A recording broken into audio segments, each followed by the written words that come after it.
Welcome, Shelley Yates. Thank you very much. Wow. Wow. I love a full house. I don't have to talk twice. I've been traveling since April 15th. Next week I get to go to California and meet Reverend Michael Beckwith in California. So I'm very excited because we've been looking for the kind of the little polls that we can get a little bit of media and have the last month really kind of oomph. So I think that's going to happen. And as I started to travel, I discovered a kind of a format to tell you my story. Everything I tell you has been downloaded. I haven't read any books, so if somebody says, oh, did you read this book? I didn't. Everything I tell you is what I've heard from the other side.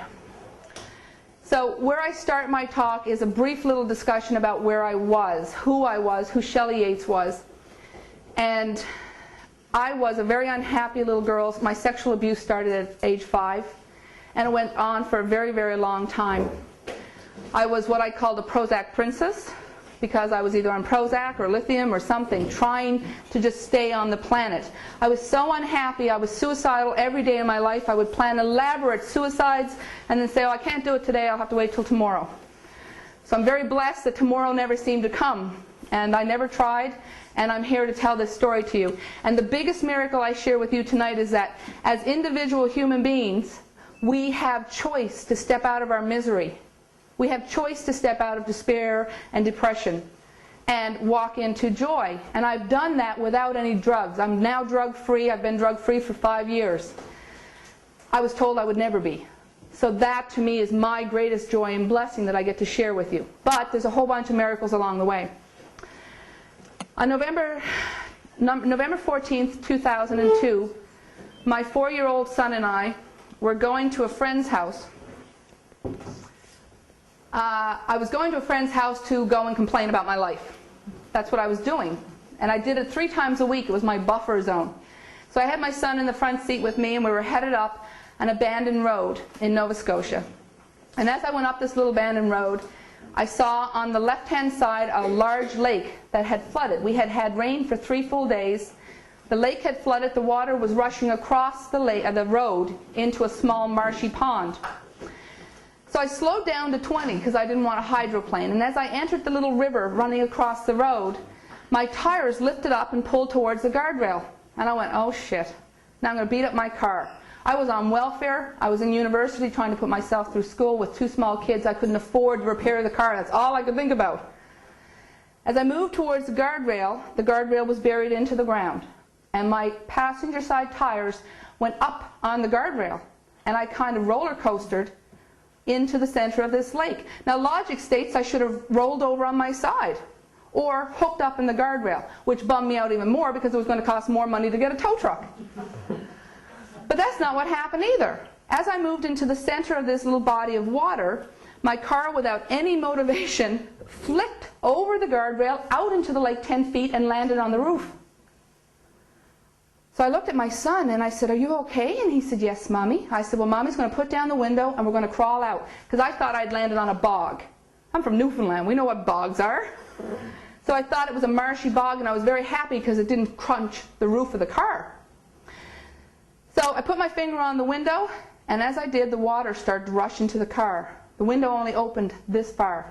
And I realized that my bog was a flooded marsh, and the car started to sink very, very quickly to the bottom. Now, I wasn't panicked because I was a lifeguard and a scuba diver. I had my nationals. I had everything you could think of to do with lifeguarding and survival in water. So I looked at my son and I said, okay, this is a lake, and we have got to get out of this lake. So when I tell you, you take a deep breath, and Mommy's going to open the door, and we're going to swim out of the car. And he looked at me with that little boy, Mommy can do anything, look. So I grabbed him by his coat, and I gripped tightly to hold his coat. And I put my other hand on the door handle, and I waited. And as the water came up over me, and it was cold, and as it came up over and came up over, I got to the point that we had to breathe. And I said, okay, take a breath now, baby. And the 2 of us took our breath, and the water came up over our heads very quickly. I pulled the door handle. The door wouldn't budge. I leaned over, I pulled his door handle. It wouldn't budge. I started a little frantic, pulling on doors and pushing on windows. Nothing was moving. I needed both of my hands. So I took my son's body and I lifted him out of his chair and I pushed him into the back seat over my head, hoping if there was anywhere in the car that there was air, it might be in the back. But when I looked back, that car was upside down, and if there was air, it was in the trunk. So I pushed him away from me and I began in earnest life-saving. I'm pushing on doors and I'm pushing buttons and I'm pulling on things and I put my feet against windows. Nothing's budging. And I had to breathe. So as I took in my breath, the water rushed into my lungs like liquid fire. And I lost my cool. My ability to life save went out the window because I didn't mind dying. But my baby was drinking in fire water too. And I went into pure panic because I knew I was going to die. I could not get out of this car. And I knew I was going to die, so I wanted my son's body back. I wanted him to hold him because in his dying moments I had pushed him away. What was he going to think? So I started frantically searching the car for a coat tail or a shoe or something I could grab and pull back so I could die with my baby in my arms. I couldn't find anything. And the more frantic I got, I had to breathe.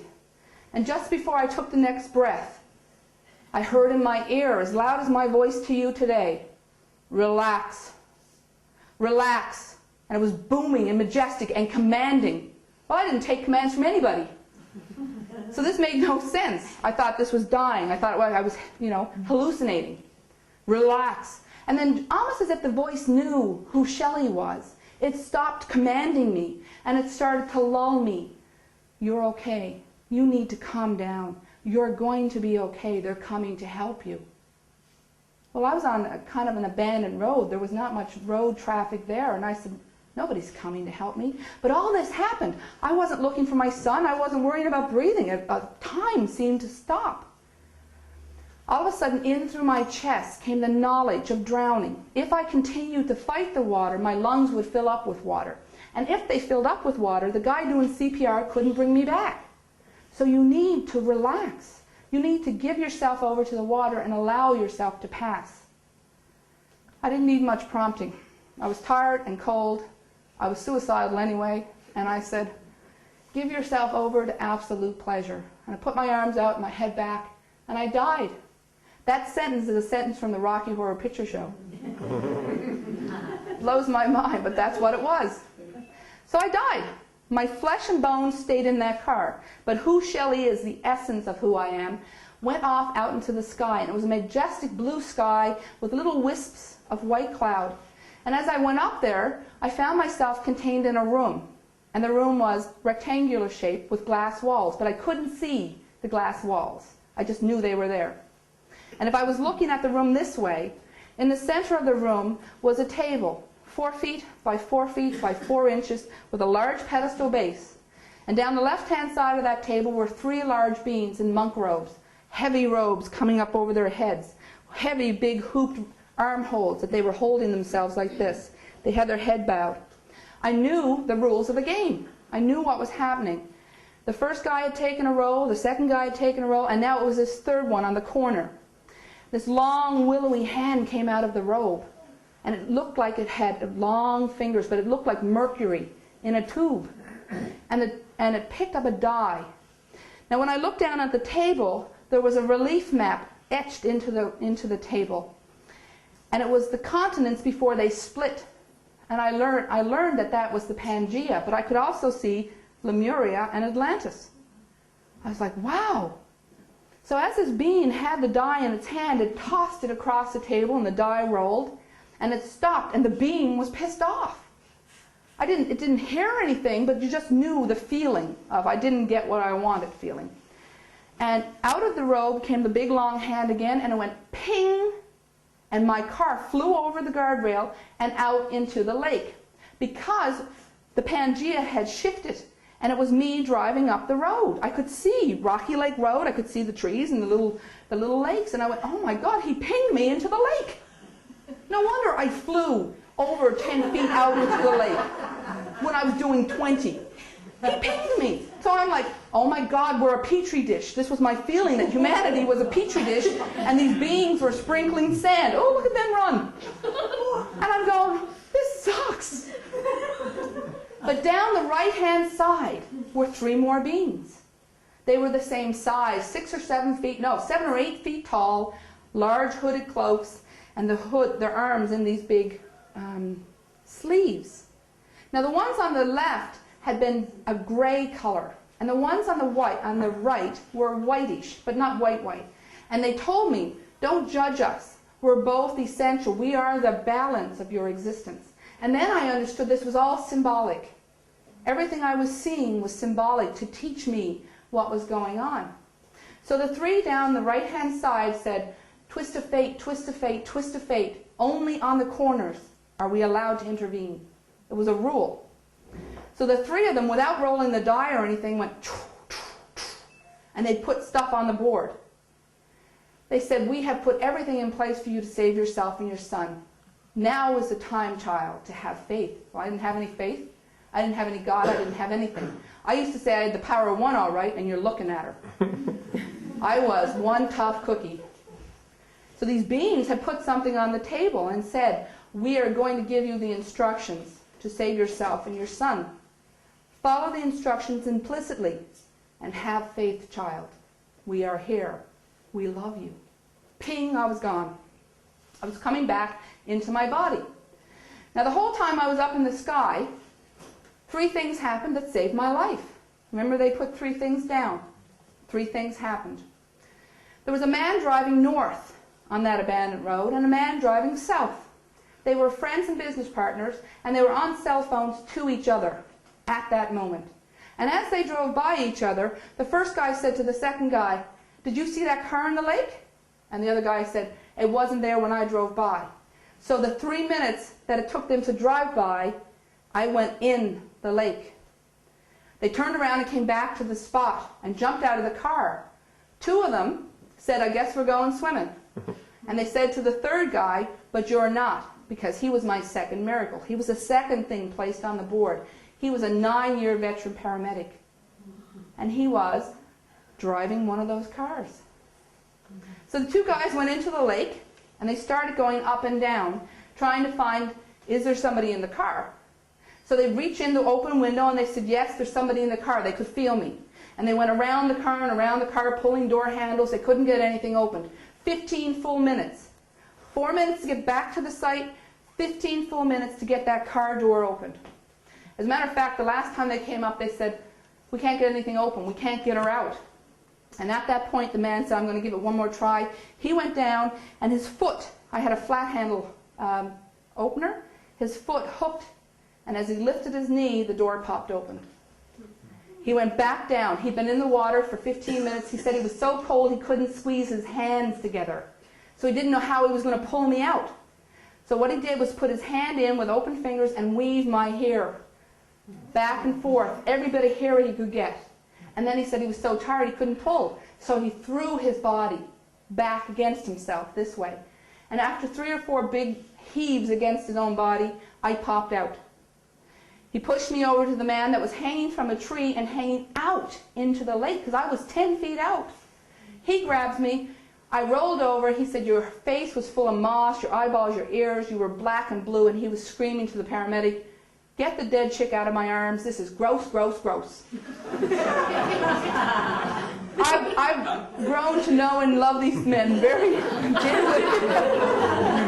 But he knew how gross this was. So he pushes me, the paramedic hauls me over the guardrail and drops me. Starts CPR. 7 full minutes he pushed on my chest. 7 full minutes. 260-pound man. He looked over his shoulder and he said to the guys on the other side, she's gone. She's dead. And with that, I sat straight up in the middle of the road and said, get my baby out of the lake. He rolled over backwards. There's a kid in the lake. And a bunch of people went back in the water, because the other 2 people by now had hypothermia, and they couldn't do anything. A crowd of people had gathered. They went in the lake. They started searching for my son's body, literally in the car, and they couldn't find his body. So anyway, they get out and they said, we can't find him, we can't find him. And this woman by the side of the road is going, there's a man right there at the top of the hill, because this was a quarry. And there was a little tiny road, probably 2 lengths of this room. And she said, he's up at the top of the hill there with a boom truck. So somebody ran up, and it took him 30 seconds to drive that boom truck down the hill, because he was sitting in it having a coffee break. Third miracle of the day. Wow. Boom, boom, boom. 3 things. He comes down the hill. 2 or 3 more people jump in that lake, and they take the grappling hook. They hook it to the axle of the car, and they pull the car up into the sky, 15 feet. And I can see my son's body floating in the back window. He's been in the lake for 30 minutes or more. They're saying, we've got him, he's fine. And I'm crying and screaming, he's not fine, he's dead. He's been in the lake for 30 minutes. I'm trying to get up and I'm pushing. It took 4 men to hold me down that day. You know, the whole mother's love and so powerful. I had bruises from being held down. By that time, the ambulance had showed up. They opened the car door, and as the water flowed out of the car, my son's body floated out. And a man caught him. And they said, we've got him, he's fine. I knew he wasn't fine, but by now it was too late, and they were putting me in an ambulance, and they were taking me to the adult hospital, which was one other place. And they put him in an ambulance and took him to his hospital, which was somewhere else. So we went different directions. And the whole way I'm crying, give me morphine, I just want to be zoned out. I killed my son, I get to the hospital and it keeps going. I want drugs, I don't want to be here. And the doctors are saying, okay, and they're getting ready to give me a shot, but my boyfriend is there saying, no drugs till we find out about Evan. And the doctor said, we've already found out about him, your son is dead, and we can't lose you too. My blood pressure was 250 over 195. They had the crash cart ready. My core temperature was down to, you shouldn't be here. And the doctor said, if you put your feet on the floor, you're going to have a heart attack and die, so don't move. My friends were all there crying and like, what are we going to do? And my other girlfriend, who's a real doer, gets in the car and drives to the other hospital and comes back and she says, get your ass out of that bed. Your son needs you. He's alive and he's over there. Oh, man. The doctor said, don't move. Don't move. You'll have a heart attack. I'm serious. And I said, what do I got to do for you to let me go? How do I get out of this hospital? And he said, if you bring your vitals back to normal, we'll let you go. Of course, he didn't think for a second I could do that. And in a half an hour, I was 120 over 70, core temperature back up, and I stood there stark naked. I said, you better get me some clothes or I'm going naked. The woman came in with a tracksuit, 3 sizes too small. I looked like a sausage with my paper slippers. My boy's alive. I'm going to the hospital. I'm excited. I get to the hospital. My boy's not alive. He's hanging by a thread. I go into the room. It's a blacked out room, and there's these 2 blue little lights glowing. He has tubes in every hole you can put a hole for a human being. He's bleeding out of his ears. He's bleeding out of all these tubes. He has a whole crown of wires going into his head. And there's 3 large video screens, all flatlined. And the doctor says, your son's in bad shape. And I said, this is not my son. This is an X-Files experiment. And they said, no, your son is dying. So they took me out of the room, and they took me down to a little hallway cubby room. And 3 neurologists are standing there saying, okay, here's the deal. Your son's brain dead. He's hemorrhaged into every major organ of his body. What isn't filled with blood is filled with water. So even if he wakes up, even if he opens his eyes, your son will be on every single machine you see here for the rest of his life. And he's brain dead. He will never know you. He will never speak to you again. Now we suggest you unplug your son just in case he wakes up.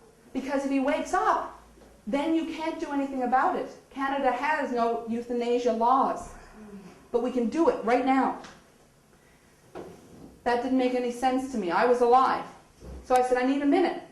And I went down the hallway, and I'm standing there in the hallway. Now remember, I have no God. I don't really have close relationships with people. And I'm standing there by myself saying, what am I going to do? What am I going to do? And in my ear, the same way as in the lake, came, fill it up. Fill it up. Well, I was wide awake, and the lights were on, and I wasn't having any panic, so this wasn't a hallucination. And on top of it not being a hallucination, in through my chest came the remembering of where I had gone, and these beings saying, we're going to help you and your son. Follow the instructions implicitly. So I called out, what do you want me to fill up? And right in front of me, the same way I see you, as clear as that, was a bucket. And it was floating there. It was an 1800s water bucket with grooves and cracks. It had been used a lot. This was an old bucket. And as I leaned into the bucket and looked in, there was a little blob of silvery fluid. So I lifted my head up and I said, what do you want me to put in the bucket? And as the doctors and nurses and patients' parents were moving about the hospital, I saw around their bodies a field of light. And it had kind of a spongy look to it, and it was different colors for everybody that was walking around. Now, I'd seen movies, so I understood. I said, that's aura. That's energy. And I heard, ding, ding, ding, ding.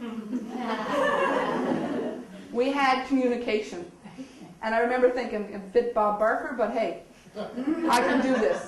I've always been this corny person. But anyway, I'm happy. I've got communication. So I said, you want me to get the aura energy out of these people and into the bucket? And I heard ding, ding, ding, ding. Okay, how do I do it? How do I get it out of people? And then through my chest, through my chest came all the instructions. First off, they told me, you're not what you appear to be. You're not a human being. I was like, really? Yes, you're an energy being that's taken on this form to be on this planet. So you have to heal both beings. The doctors are working on your son. Let them do what they're doing. We're going to tell you how to rebuild his energy field, his essence. I was like, okay, tell me how to do it. The instructions were to take both hands. It would be a negative and positive polarity. Put them on my son's body. And that the energy from us would flow through him like a blood transfusion. Don't do this for longer than 20 minutes at a time because the giver would become depleted.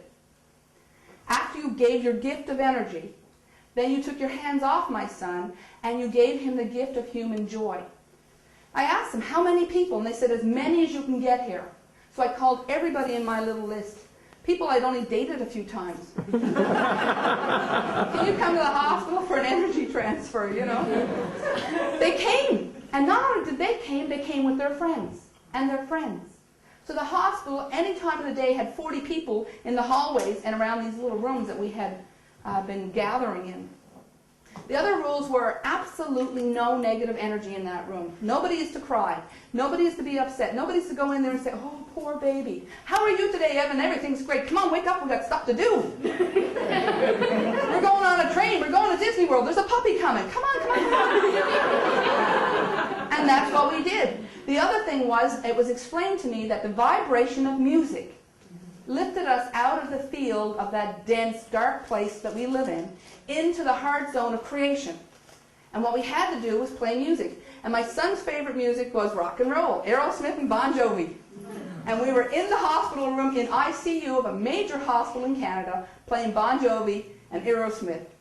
Rock and roll in ICU. That was a miracle that they let me do this. Normally you get 20 minutes and you have to be a parent. I had 72 hours of people running through his room playing rock and roll.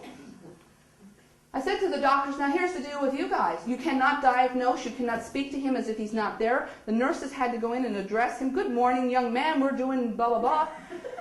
And if you can't do it, I'm going to hire somebody who can. I was on welfare. But I told you I was one powerful little cuss in my power of one state. And the doctor said, okay. So everybody did what I wanted. I was like, wow, this is great. The doctors diagnosed and did all their yucky stuff out of the room. We played the rock and roll during the day, and when Evan was in what they called quiet time, we played Mozart. Because my girlfriend had come and said Mozart's music had healing energies. Put it on. So for 72 hours, we did not ever leave that child alone. We came in 2 by 2, we played the music, we touched his body, and we spent the time with him for 72 full hours. He got worse and worse and worse. I was out of my mind. How can he be getting worse? By the 3rd day, his bowels were passing out of his body. They had been separating and literally passing into his diaper. And he smelled like rotten meat. And I said to the doctor, what's that smell? And he said, your son is rotting. He doesn't have much time left. Would you please unplug him? I went down the hall to actually think about this because he wasn't getting any better. And what's going on? And all of a sudden, I hear Shelley come, he's awake. And I fly up the hallway, and I go into his room, and he's sitting up in his bed with his eyes like saucers. I said, hey, baby, do you know who I am? And he nodded his head. And the doctor said, oh, your son is brain dead. That's just a reaction. Even though he had just seen the kid wake up. Now my kid smelled like new baby. Everybody smells a new baby? That's what he smelled like. The burn marks on his chest were gone. That was from the paddles. He had 3 sets of burns around his heart. They were gone. And every tube was running clear. No blood anywhere. No smell of death. I leaned into my son and I said, "Is my name Sheila?" And he shook his head like, "Are you crazy? You don't know your own name?" I said, "Is my name Joanne?" And even more. I said, "Is my name Shelley?" And he nodded his head. And I said to the doctor, "Our conversation's done." So I spent the next 16 hours or so holding my son, singing songs and watching television and saying, "Come on, we got to get better and go up, and go home." And Christmas was just around the corner. Within the 16 hours, they sent me to recovery. And as I was headed to recovery, the doctor says again, "Now your son had a really horrible traumatic experience. He'll never walk, he'll never talk, and he'll never poop again." I mean, he knew his bowels were just shot. And I said, "I don't want to talk about it." Within 3 days of recovery, my son said, "Mommy, I have to poop." And I walked into the bathroom, and as far as I was concerned, this was done. We were going home. Within 3 weeks of that, we were home having Christmas. And I was determined not to be weird. Determined. Now, people came up, "Oh, you must have found God." I said, "No. This was energy and extraterrestrials." I could not understand where God would fit in this equation because I was an atheist. And the God I knew was full of wrath and shame. So people were constantly saying this. One woman, when we were in the hospital, came in and said, "Can I pray for your son?" And first off, I thought, why don't you just do it? Why do you have to ask me? But then I said, "No, I don't want your prayers." Because, see, energy and extraterrestrial, I don't want your prayers. And she said, "Oh, okay." And she walked away really kind of perplexed. And I said, "Wait a minute, I've changed my mind." And as she came back excited, I said, "Yeah, you can talk to your God for me. You tell your God he can't have my boy. You tell your God that." And she went, "Okay." So you see where I was coming from. The woman went off, and we went home, of course, and now I'm determined not to be weird. I didn't want to talk about any of this. I put my kid in daycare, and I got on with my great life of welfare and Prozac. I didn't need any God, So 6 months pass, and I'm driven. I have a beat-up old car that's really not worth much because I lost the first one. And I'm driven to go to Ontario. So I put my kids in the back seat of this old bucket of bolts, and I drive to Ontario. And as I'm coming out of Rivière-du-Loup and I'm coming up over the mountains, the sun's coming up, it's beautiful. I hear in my ear, "Hello, dear one." My heart swelled out of my body. I felt such incredible bliss and joy, I thought I was going to just fall off the road. And as all this was going on, I pulled myself over into the other lane, tranced out. And coming right for me is a big old transfer truck.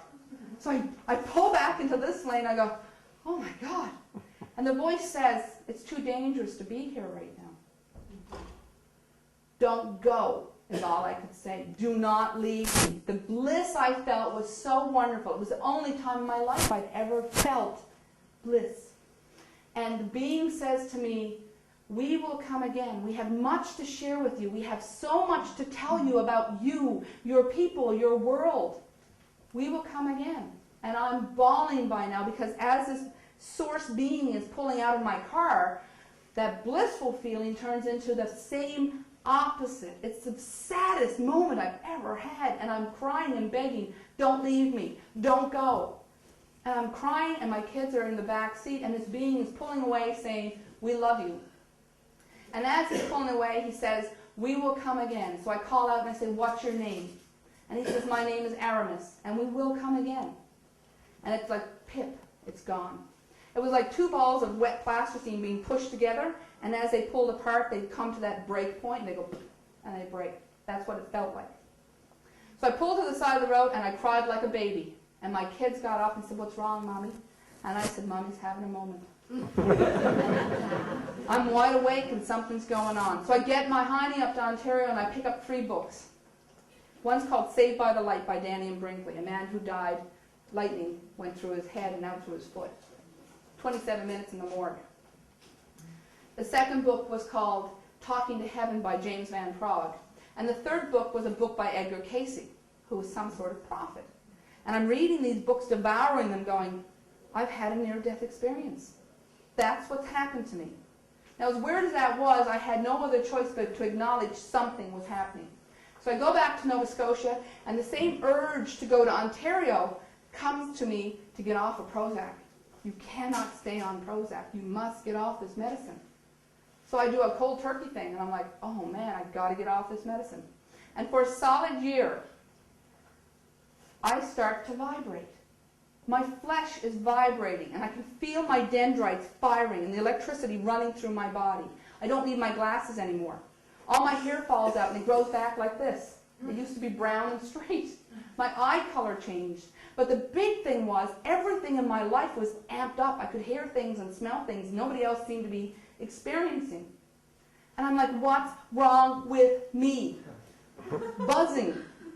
So I go to the doctors, and I go to psychiatrists, and I go to the rabbis, and I go to the priests. Help me, help me, help me, help me. And everybody's like, we don't know what to help. We don't know what to do to help you. You're the expert.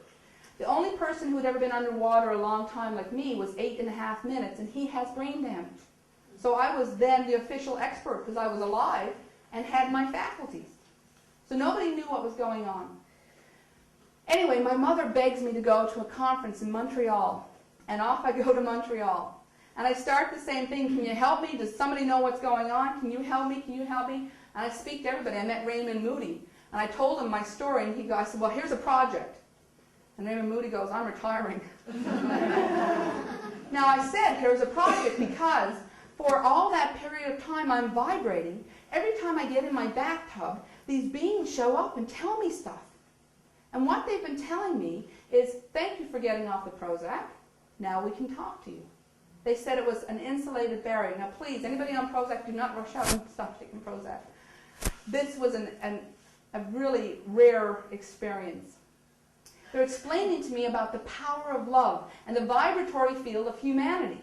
And they're explaining to me that we're vibrating down here. And they explain that, okay, at the bottom of your chakra system is 1 megahertz. And the top of your chakra system is 1,000 megahertz.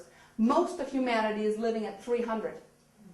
That 300 is dense, and it's full of hatred and fear. It's the me, me, me, there's not enough. What they want us to do is lift our vibratory field to the field of plenty, to love, which is about 800 megahertz. Now that's an example because I don't really know what they are. I think they're just giving me symbolic numbers. So 800 megahertz lights up your own field and lights up the grid around the world. And I'm like, what grid?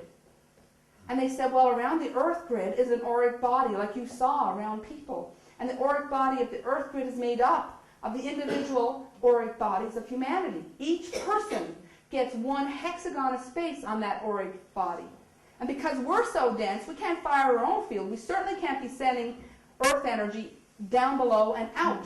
Because what we are is conduits of energy between the top grid, the auric body, and Earth's own grid, which was in the Earth. We were like battery posts, feet to the ground, head to the heavens, and we were meant to channel energy from the heavens into the Earth, and from the Earth into the heavens.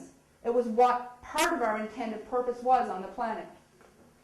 So they've given me this project, and they've told me what you did for a dying boy with a small group of people, you can do for a dying planet with a large group.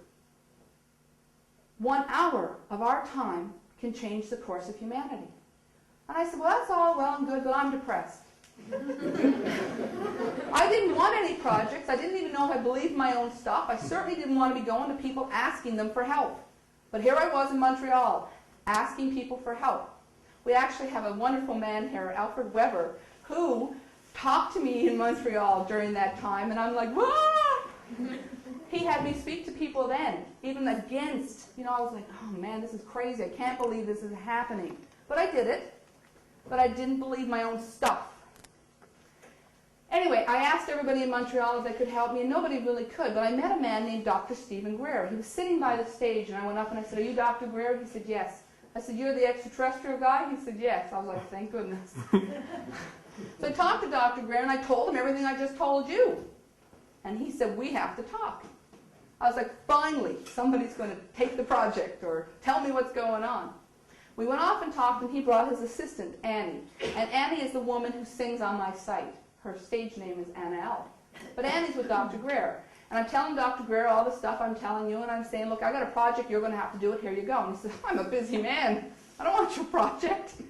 I said, but I'm depressed. I don't want to do it. So Annie says to me, we have to talk. I said, okay. So off we go for a little lunch together. And she says, now she's a Catholic. She's been praying her whole life. And she told me that she'd been talking to angels ever since she was a little girl. 15 years ago, she explains, an angel came to her house and said that a woman was coming with a project and that 1 hour of our time could change the course of humanity. And that she was the warrior that would walk with me as I did the project. I looked at her and I said, you're crazier than I am. What do you say to that? She said, well, we're going to do the project. I said, no, we're not. I got in my car and went back to Nova Scotia. She called me every day. We're doing the project? I said, no. She called me. No. Finally, I said to my kids, if that crazy woman calls again, hang up. But she does get me on the phone this day, and she says, I got a bone to pick with you. I'm angry. And I said, what's wrong with you? And she said, every day you play with your son. Every day you have your boy. Every day you have that little beautiful face to love and kiss. These beings gave you the instructions, you followed them, and your boy's with you. You owe them a debt of gratitude. You owe them to follow the instructions. Well, I responded well to guilt. I said, fine, I'll do it. But I only have the date and the time, and I don't know anything else. And she said, it'll come. She sends me a CD called Spiritual Beings on a Human Journey. And because I hear in the bathtub, I put myself in the bathtub and I put the CD on in the bathroom. And I said, if you got something to say, let's hear it. Because they had told me we were spiritual beings on a human journey. So I thought this was a sign. I put the CD on, I'm sitting in the bathtub, and lo and behold, embedded in the tonal resonance, because they only speak in tones. Vibratory tones is all the other worlds use. Embedded in the vibratory tones of this man's music were the instructions for Fire the Grid. What it looked like, how to do it, how to put it on the website, what colors to use. I was blown away. It talked about the 3 stones. If you open my website, there's 3 stones with a cap, kind of Stonehenge-y looking. They said these stones, and they gave me the exact dimensions, how to build them, how to put them on the site. They said that these stones were an awakening code for the soul. And even human beings who weren't necessarily spiritual were going to feel a draw, saying, there's some truth in this. I don't know why I feel that, but there's some truth in this. And they said that was because the stones held a wake-up code. And when you saw them, you went, ooh, something's going on here. So I called Annie up and I said, okay, I got all the instructions, but they want me to build a website, and I don't know anything about websites. She said, that's okay. My husband says he's going to do everything for you. Build the site, put it all together. And I said, well, we have a problem because everything has to be done for free. Everything has to be done for free. They said to me, Jesus Christ brought his message of hope and love to the world for free, and so will you. So I couldn't do anything to make any money. So how were we going to do this? She said, that's okay, we're going to manage. First, Bradfield's going to build the site. Now, Bradfield's the musician who created the music that sent me the tones. And as we do the site together, I discover Bradfield hears the music from the heavens in the shower. And he rushes out in his towel and he lays down the tracks of what he's heard in the shower. And then he builds the music around it. So he's this brilliant man who can actually make this happen. I was like, wow, that's cool. He follows the instructions. We do everything. The beings ask me to share Bradfield's music with the world. They asked me to ask him to donate 30 minutes of music for free to the site. And Bradfield says, why does God ask poor people to do stuff for free? We figure it's the purity of intention. When you do things for free, there's a purity of intention. But he did it. Now these beings told me in the tonal resonance of the music I was listening to had the same resonance for all others that listened to it. And that's why the music was essential on the site. Because not only were the stones going to go, ping, wake up, the music was going to go, and you're going to feel truth.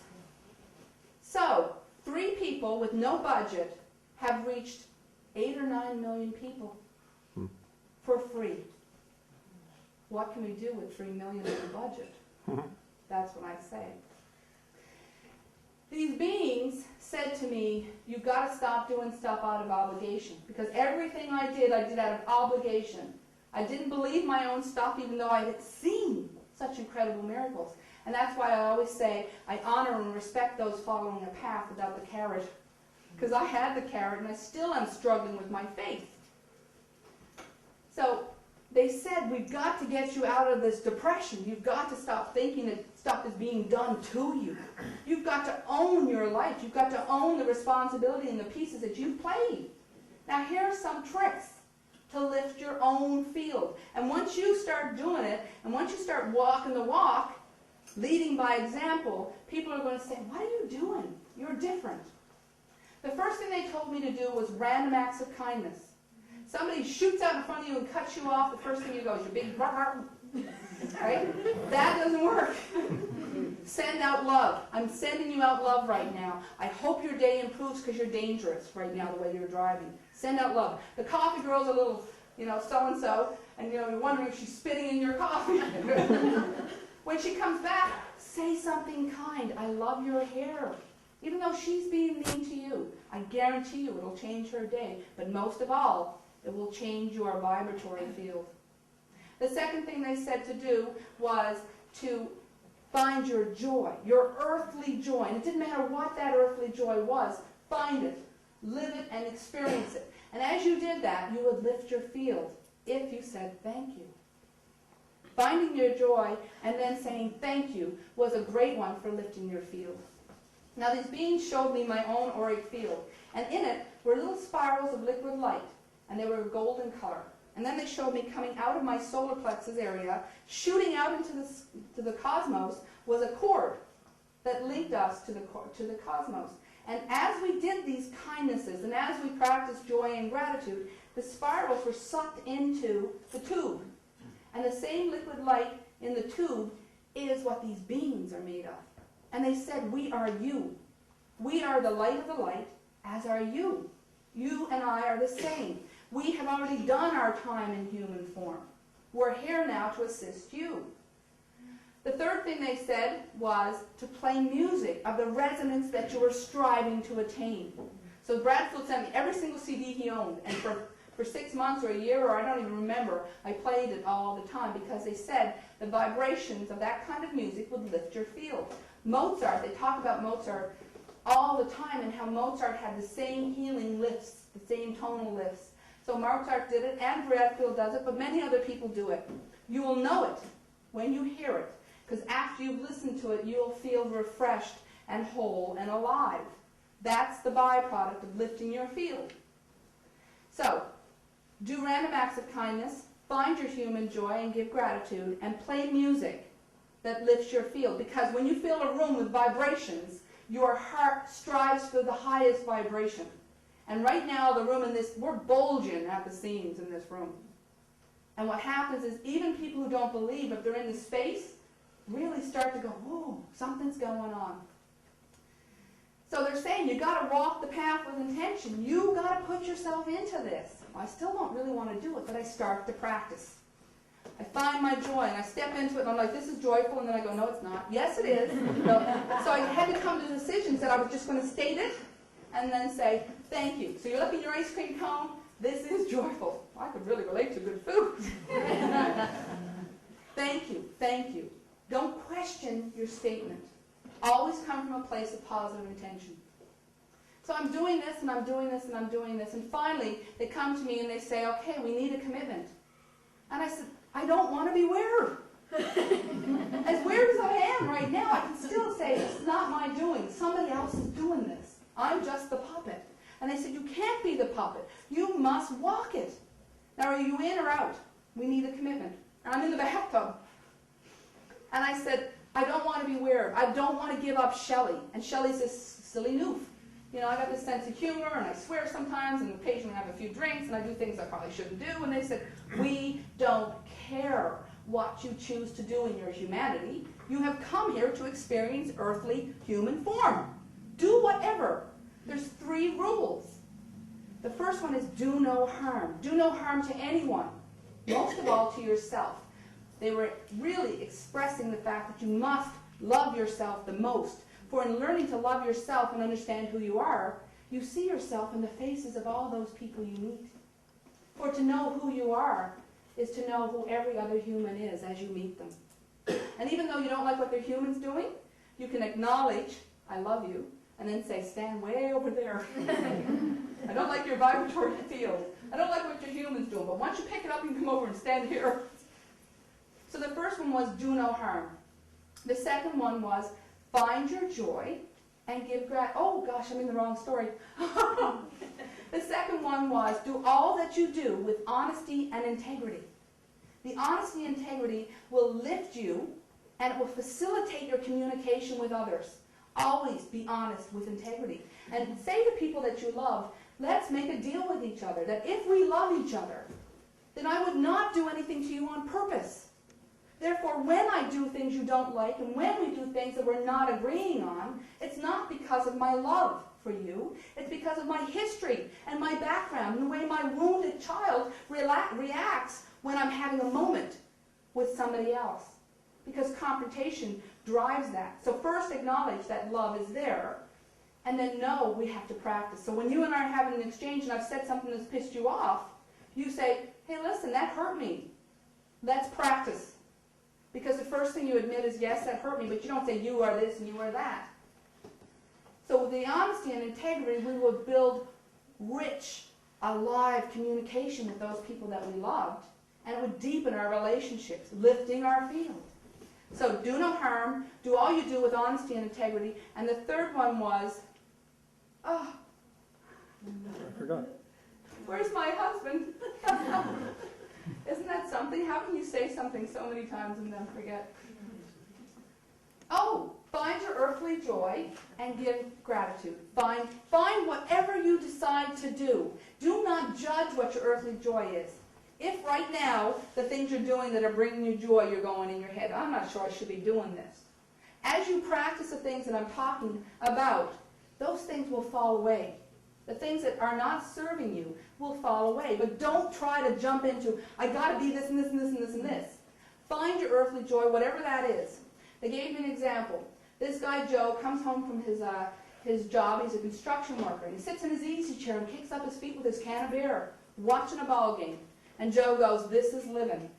That's his earthly joy right here and right now. We are not in a position to judge Joe's joy. Judge Joe. Okay. So his joy is his can of beer and his ball game. If he says, thank you for the earthly experiences, he raises his field. And after a while, Joe is going to realize, that's not such a joyful moment. I'm going to leave that aside. I'm going to try this. But that comes from accepting everybody where they live today. Acceptance is the key to us uniting. They said we must unite in our similarities and not disintegrate by our differences. So now I've got all this stuff. And they said, okay, here's the deal. You're going to fire the earth grid. You knew I was going to get to this, right? Finally.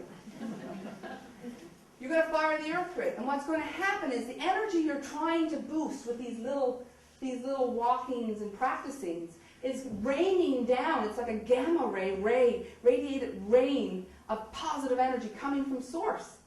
And it was intended this way. And we can accept it and absorb it on that day. So we open ourselves during the hour that they gave us, and we find our joy. Now they said, if you meditate and pray, but do not do it from a place of guilt or shame. So if you're praying because, I always prayed my whole life, but I always hate it. Don't pray. That's not a good one. It must come from a place of joy. When you meditate, if you go, I always feel so corny doing this, I don't like, don't meditate. Only if it comes from a place of joy. As you meditate and pray, if you choose one of those, play the music so your soul has something to ascend to. It's listening, the vibratory field is there and you're lifting it. The third one was what Joe did. Find your earthly joy. So for the hour, it's 4:11 in the morning here, make love. That's my favorite one. Spend time with the person you love. Share your energy and then say thank you. Or pull your babies into bed with you and read books. Spend the time doing something with them. Look at their little faces. There's joy in all of those things, even if you don't feel it every day. Say thank you and you lift your field. The fourth one was, and The Secret did a wonderful job paving the path for this, was the power of intention. Humanity has challenges. And these beings said, we know and understand the limitations of your humanity. So, if you can't get up, if you're not even sure you believe this stuff, but the fissure of possibility exists, write yourself a note. Dear soul, dear essence that lives inside of me, my God force, whatever you want to call it. A rose is a rose by any other name. I acknowledge you're in there, and I give permission, because the soul and the human must acknowledge each other, and the human must give permission. I know you're in there. I intend to connect with the grid on this day. Here's my joy. I intend to facilitate the lifting of my own being, to raise my own vibratory field, and to facilitate Earth's catalyst towards healing. Now you notice that the catalyst, the same way I drove in the lake, was a catalyst to me walking this path. And you notice for 4 years, I didn't snap up one day and go, whoo, I'm spiritual. I had to put myself in it. I had to walk the walk, as we do. Humanity must put something of themselves into what they're doing. So the catalyst of this healing is a catalyst. Time is passing. 2012 is a birth date. Everybody's talking about 2012. They told me it was a birth date. And as we birth the new time, as we birth the new humanity, whatever energy field we have established as the primary dominant field is the way we will move on that time. And once again, I wouldn't expect to be floating around on 2005. Humanity is going to evolve as it always has evolved. But we're going to have this boost and this lift. And on 2007, July 17th, when the field comes up into your chest for the hour, it's going to choke off. And they explained to me that they could see us then. We would see each other because we were going to kind of encode ourselves as, hey, I know you. We're in the same kind of boat here. We're doing the same work. And the third thing was it would lift permanently because it would kind of choke off. So instead of the human field running up and down like this, trying to level itself out, it would live up and down here. And as we live up and down in this space, we become self-policing. We don't need anybody to tell us what to do, because when we do crappy things, our field drops down here and we know it. We immediately feel yucky. Then it becomes, don't beat yourself up. Walk your path with diligence. Be kind to yourself and say, next time I'm going to make a different choice. And that choice may take 5 or 6 times before you're kindly noticing, oh, I've done it right this time. Now I feel that. So you must be kind to yourself as you travel this path. The beings came to me again about March. Now I'm walking the path. I'm a whole being. They asked me to take this tattoo. They said it was a tribal marking for a return to wholeness. We are returning to one tribe mentality. We bring in the food and we share the food. That's one tribe mentality. We share the earth. We care for each other because we are tribe mates. We are brothers. And like I said, once you know who you are, I know who everybody else is. They asked me to wear a crystal in my heart chakra because it would radiate out my truth. As I spoke, it would send it out into the room and people would feel it. And they'd asked me to change my name to my star name or my tribal name, which was Samoya.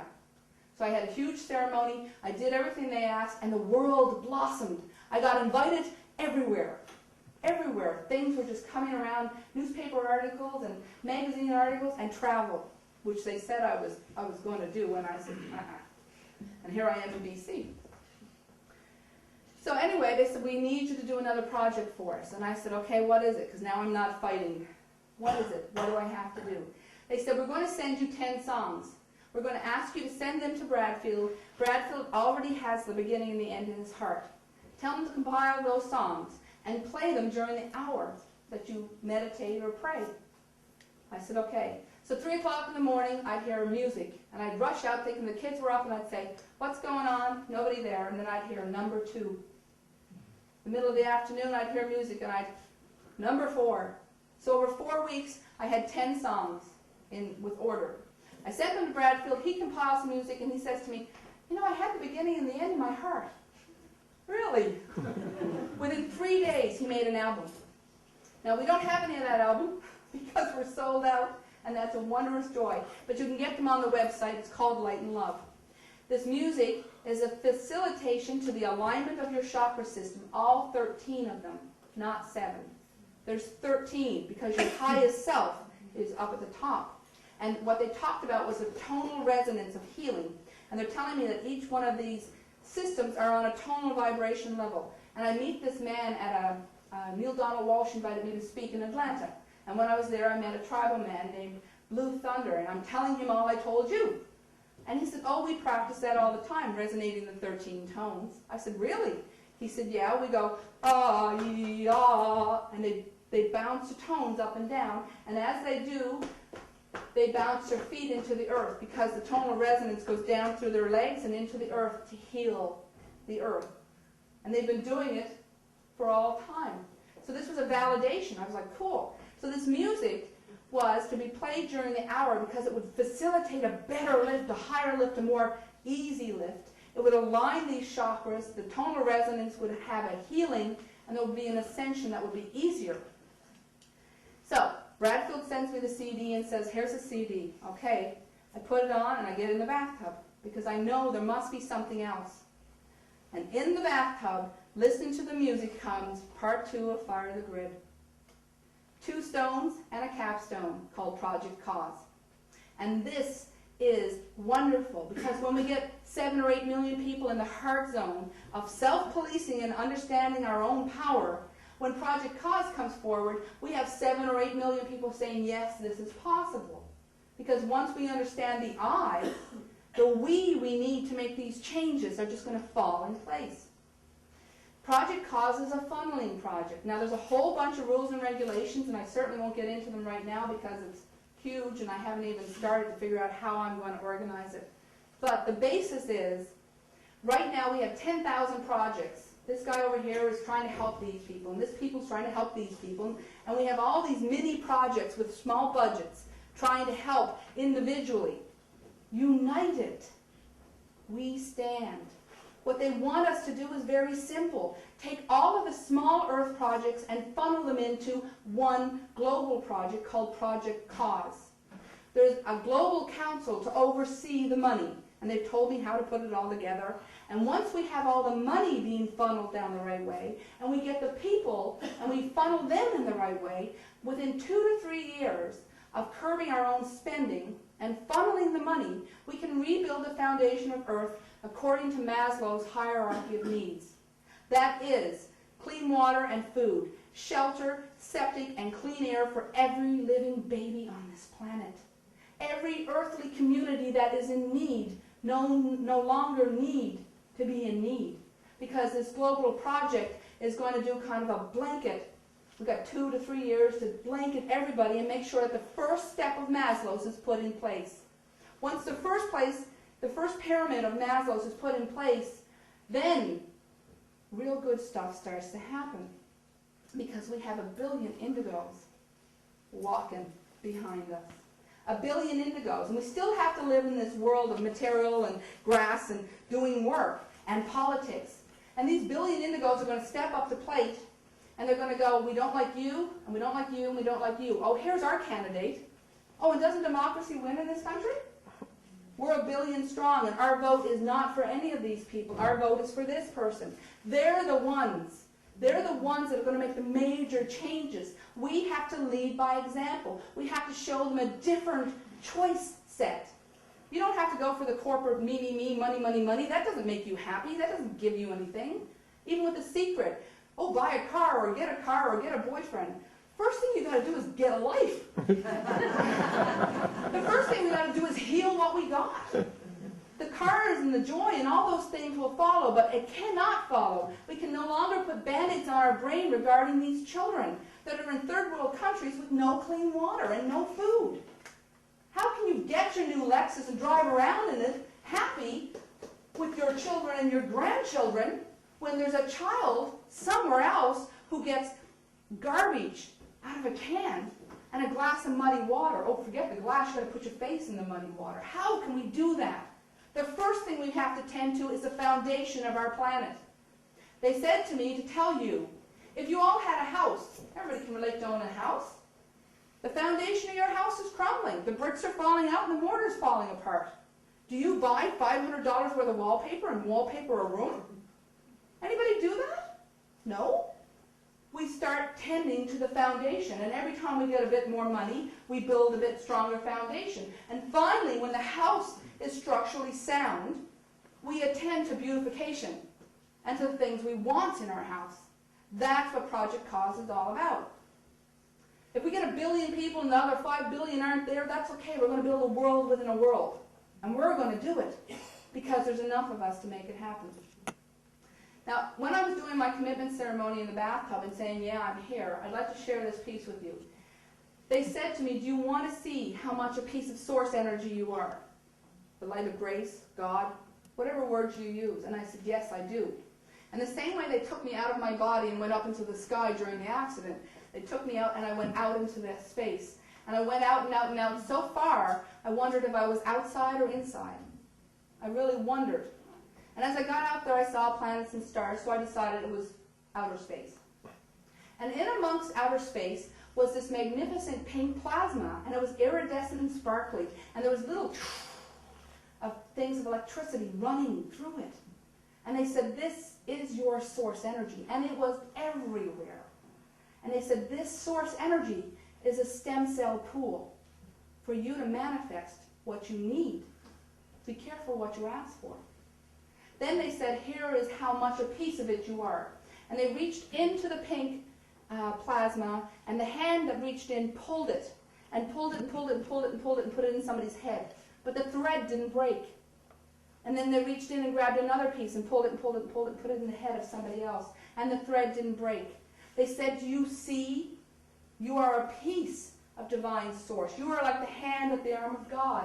It is a symbiotic relationship. No need for reverence. It needs for care and respect for self. Then you can have care and respect for all others. And then they pulled back so that I could see the earth, and there were 6 billion pink threads running out to this stem cell pool. And they said, this is your source. Unite by your similarities. If somebody calls it God and somebody else calls it source, it doesn't matter. A word is just a word. A rose is a rose by any other word or by any other name. And then they said, when somebody says, I pray like this, and somebody else says, I pray like this, and my God is Buddha, or they said, it does not matter. Be interested and say, fascinating. Wow, tell me about that. Tell me about what you do. That's cool, because every time we ask somebody about what they do, there's something in it for us.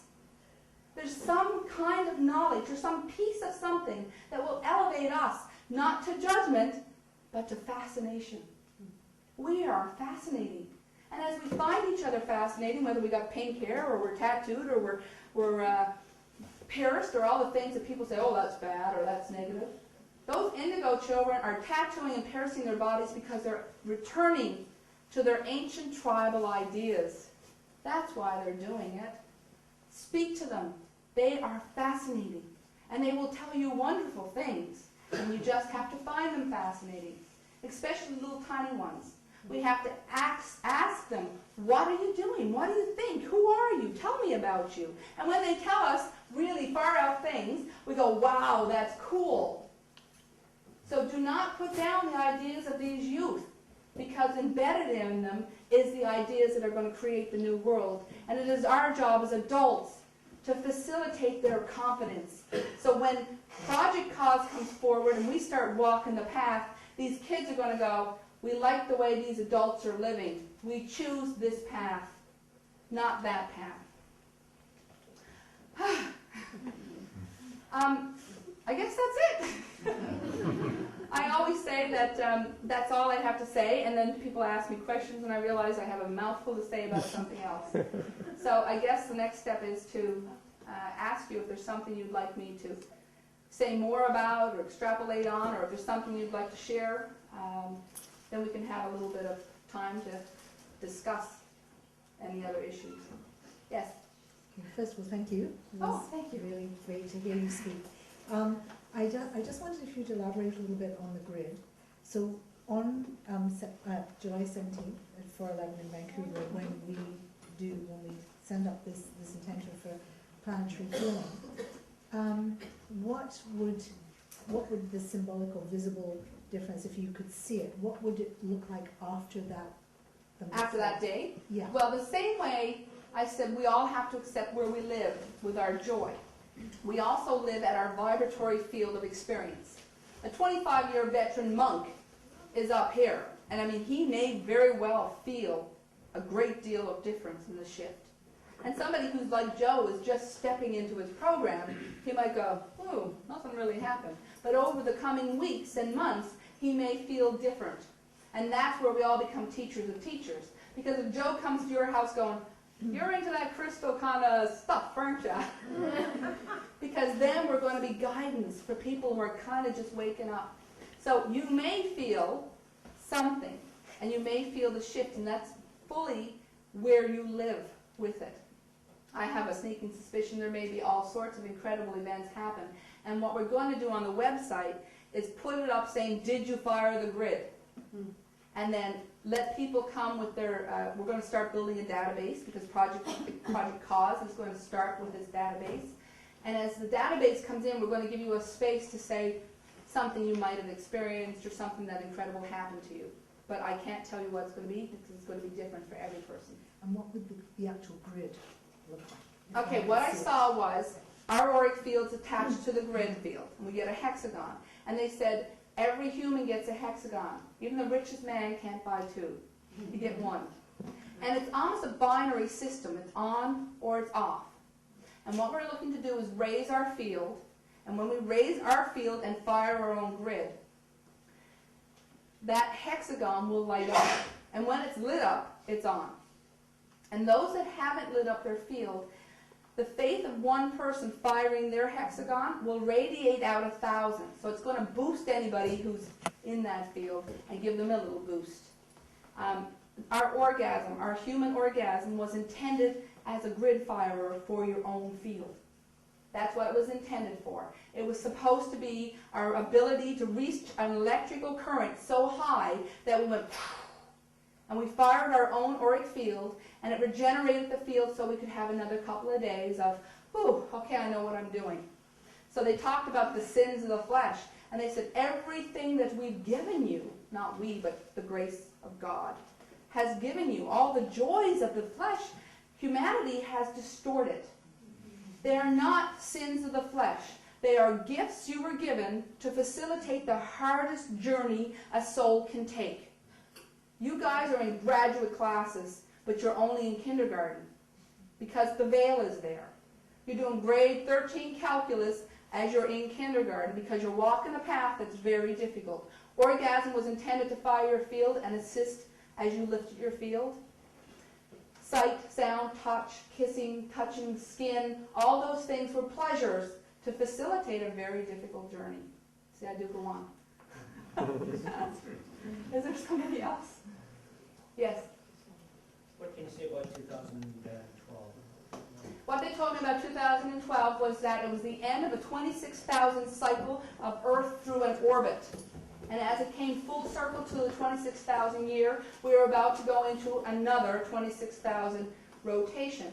And what they said was this was the first time humanity was given a conscious choice to direct which way they went. So what we're actually having when we fire the grid and raise our fields over the next 5 years is a vote. I vote for a field energy of 800. So Fire the Grid Day is only one day. There's another day coming in July 28, 2009, and there's going to be another opportunity. And within that 2-year period, more and more people will be more and more awake. So as 2012 comes up, between November 2011 and December 2012, it is the birth date. The same as every birth of a baby has a gestation period, which was the first period of time. Now we're in the birth date of time between 2011 and 2012. So the energy shift will happen within that time zone.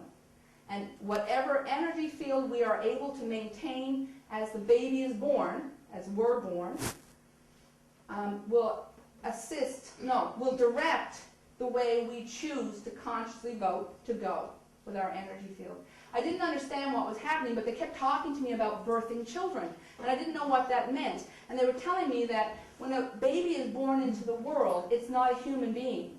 It's a soul. It doesn't know it's a human being.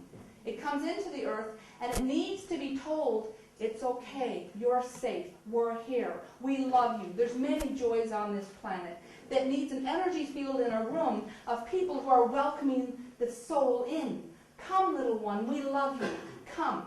And so what they started to tell me was, as the baby's born, whether it's in a hospital or home birth or any of those things, we need to put people in the room as grounded centaurs, saying, we're here, we're guarding you, we're protecting you, we love you, welcome, welcome. Because then the soul would feel that, because it only knows vibratory fields. And I couldn't understand. I said, well, I'm not having a baby. Why are you talking about this? And they talked about it for a long time. And finally they said, you, as a planet, are about to give birth. Collectively. And you must make sure that the field of energy that you birth it into is what we have described. Welcome, welcome, full of joy and optimism. That's what they want us to do for the end of 2012. Yes, sir? Well, two questions. One is, you spoke about these angelic influences. Would you acknowledge, say, demonic? Yeah, and I wouldn't call them demonic, and I don't call them angelic. When these beings came to me, I said, why do I see you like I see you? Because what they look like is, if you ever see that toy you push your hand into, and on the other side the fingerprint comes out? It's like pins, and you push your hand. Anyway, if you had 1,000,000 pins of light and pushed your face into it, on the other side would be kind of a relief of what you look like. And this pin system is made of liquid light. And they push their face into it, and I can see them. They said, we will come to each human as individually as we need to. If you're a Christian-based individual and you believe in the Virgin Mary and you believe in all the angels, that's what's going to come on your deathbed or in your near-death experience. My son saw angels, and God held him for 3 days. But I didn't see angels. Now, I have met an angel. His name's Gabriel, and he's magnificent. But that angelic force that you speak about is very real. But they said the God source or the energy source does not create negative energy. It does not know how. The demonic force that you're talking about is our doing. And it has manifested from our hate and loathing and has manifested into a life of its own on our planet. And I have had several encounters with that, and I had to really learn. Of course, I learned the hard way because I didn't know what the heck I was doing. But I learned the hard way that the light makes that go away. The Om sound makes that go away. And when I get into the chanting of, I am the light of the light and you are not allowed to be here, and I truly believed it, that was gone. But the first time I was encountered in that, and I said, I am the light of the light and you're not allowed to be here, it laughed at me. And it said, you don't believe your own stuff. So that's what they were explaining to me about the different energy forces of the world. I'm sure there's more to it, but that's kind of my synaptic. Well, and the second question is, how would you measure your progress? Like if we get a police state or totalitarian whatnot here in Canada, who knows? That doesn't sound like progress. I mean, how would you look at the macro political picture 2-3 years hence and say we're on the right track? Well, they said we would become self-policing. They said once you live in the heart zone and the vibration of love at like 800 megahertz, we don't need to be told how to be good people.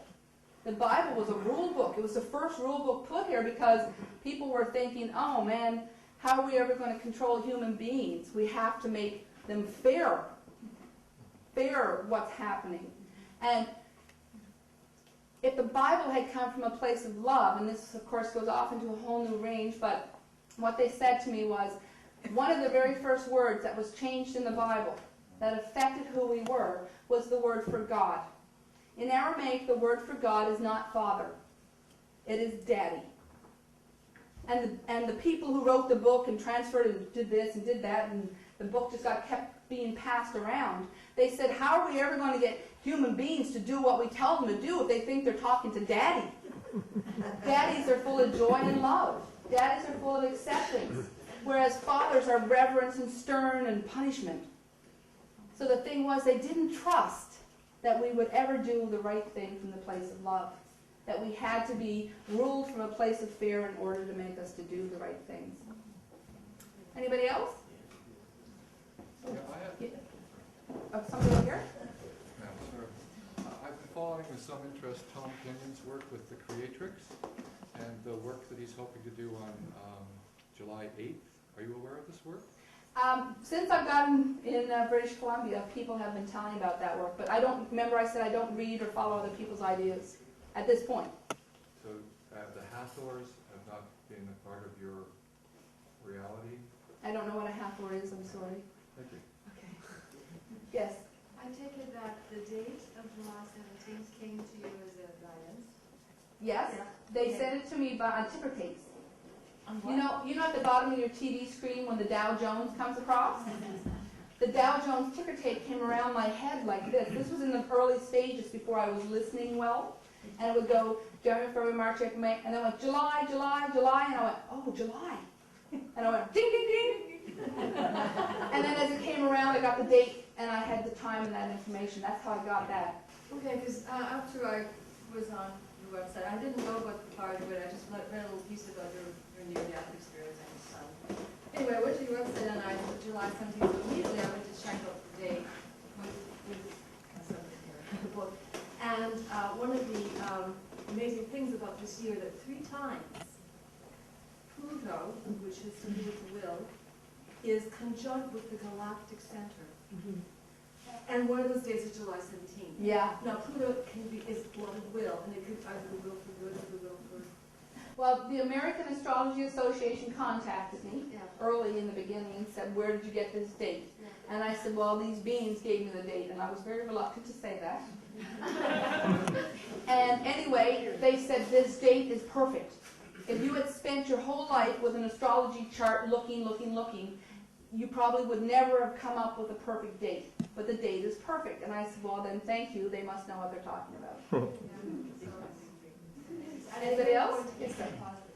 I'm sure that most people that follow the whole Fire the Grid program will be more than capable of keeping their vibration at about 800 or plus. Was there any insight given by these beings as to what would happen if, will we be able to maintain our level at 800 plus as we move forward, even if the rest of the world wasn't catching up? What they said was it would pinch itself off, and instead of falling this low and rising up, which is harder to get up, it would stay up here. And the other thing they said was we would become beacons of light. And because our radiated energy field was so high, people we encountered were going to feel joyful type energy, and they may ask you, you seem different, what are you doing? And this is a tried and true moment for me because I was such a miserable human being. I really was. If I walked into a room full of people, I didn't want to hug them, I didn't want anything to do with them, and it showed. People treated me like that.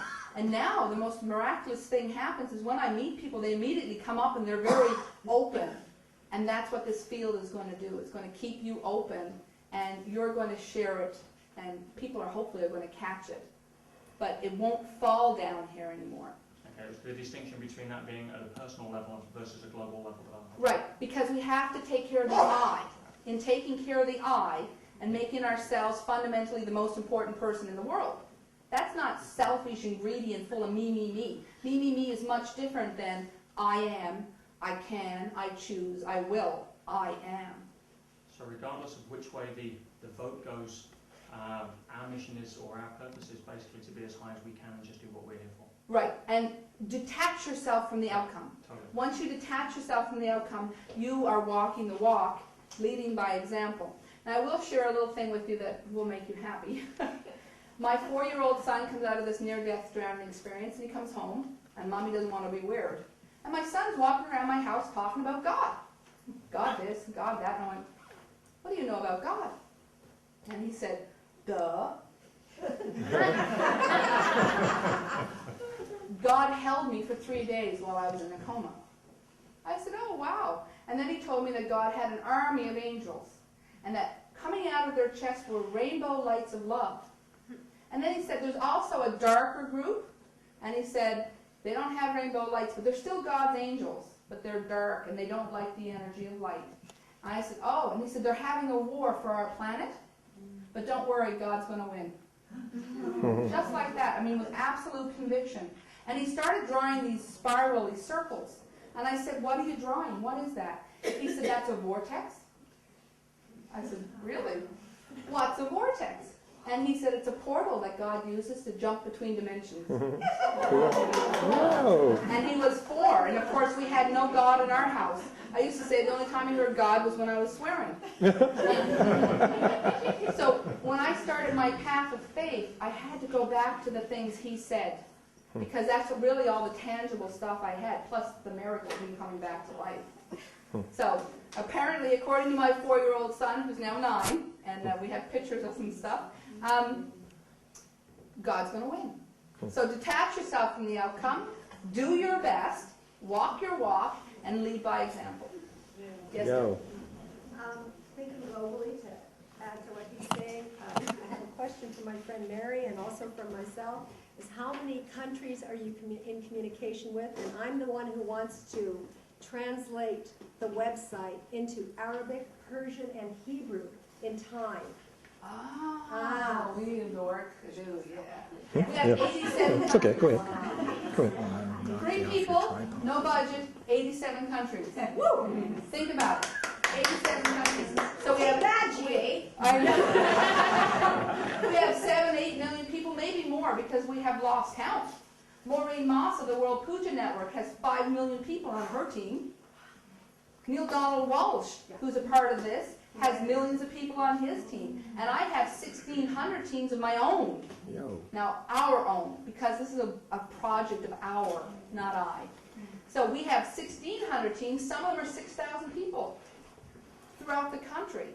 So there's lots and lots of people involved in this. And like I said, 3 people with no budget made this happen. So when Project Cost steps up to the gate here and I say, guess what, guys? Now we can get a budget, now we can use money, and now we can do all this stuff. And imagine what 3 million of us can do. Have you got anybody in Jerusalem? I think there is somebody in Jerusalem. But I haven't kept track of that stuff. That's my young Annie who does that stuff.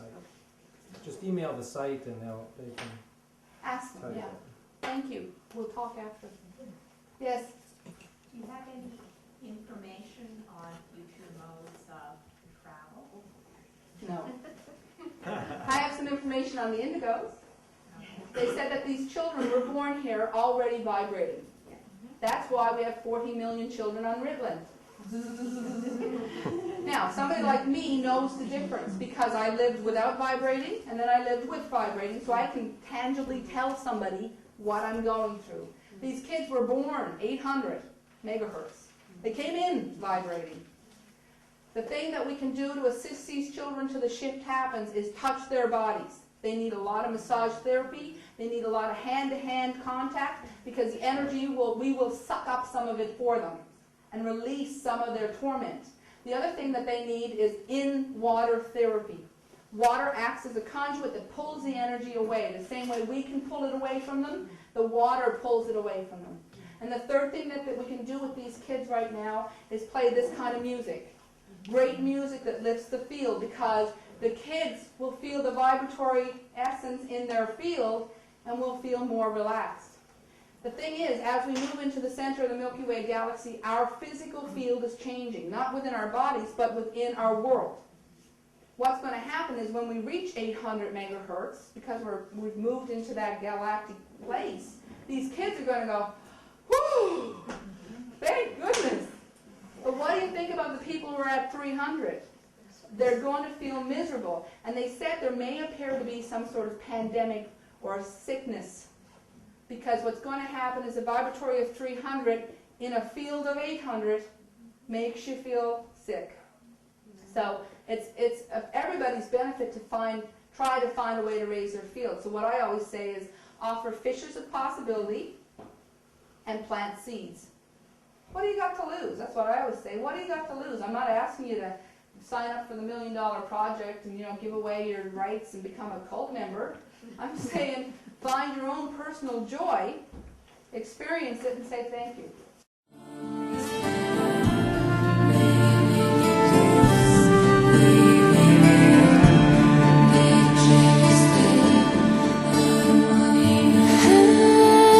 To begin such a disclosure. do